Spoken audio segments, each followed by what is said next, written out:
The body of fallen Pennsylvania State Trooper Jacques Rougeau Jr. was taken in a procession to a Lehigh Valley hospital 2 days after violent gunfire took his life and critically injured another trooper in Juniata County. Thanks for joining us. I'm Amy Lutz. The gunman was also killed in the attack. Meanwhile, people in the Mifflintown area are in mourning, still shocked at what unfolded in their tiny little town this weekend. Fox 43's Alyssa Kratz is live in Mifflintown now, joining us with the very latest. Alyssa, what can you tell us?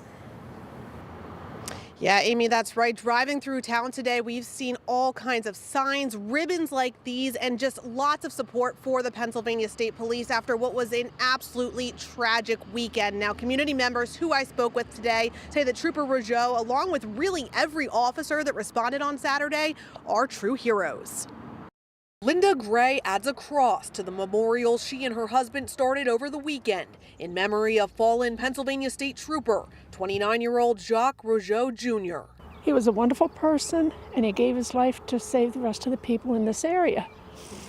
So, I mean, it was a very sad situation. When we found out, it just broke our hearts. Trooper Rougeau was killed Saturday in a shootout with 38-year-old Brandon Stine of Thompsontown. Earlier that day, Stine showed up at the Lewistown barracks and fired shots at patrol cars before fleeing. A manhunt ensued. Police say Stine appeared to be playing a game of cat and mouse with authorities. There were phone calls. There were attempts to try and negotiate with him, but there were phone calls from him providing a location, and then he wouldn't be there. In a separate encounter with the gunman, Lieutenant James Wagner was shot and critically wounded. It only went on, like I said, a few minutes, but it just seemed to go on ever and ever. But the shots, it was almost like a war zone.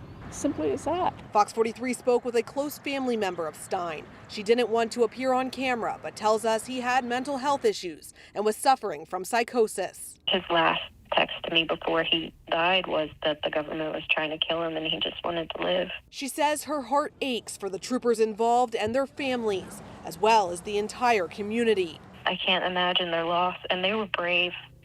I don't know if I know I wouldn't be able to do what they did. They were trying to protect the people of that town. Stine's family has no idea what led him to do what he did on Saturday. I just wish there was more I could have done. I couldn't talk sense into him. He didn't believe me. Some people are painting him to be this horrible person, and I understand people are hurting, but we are too.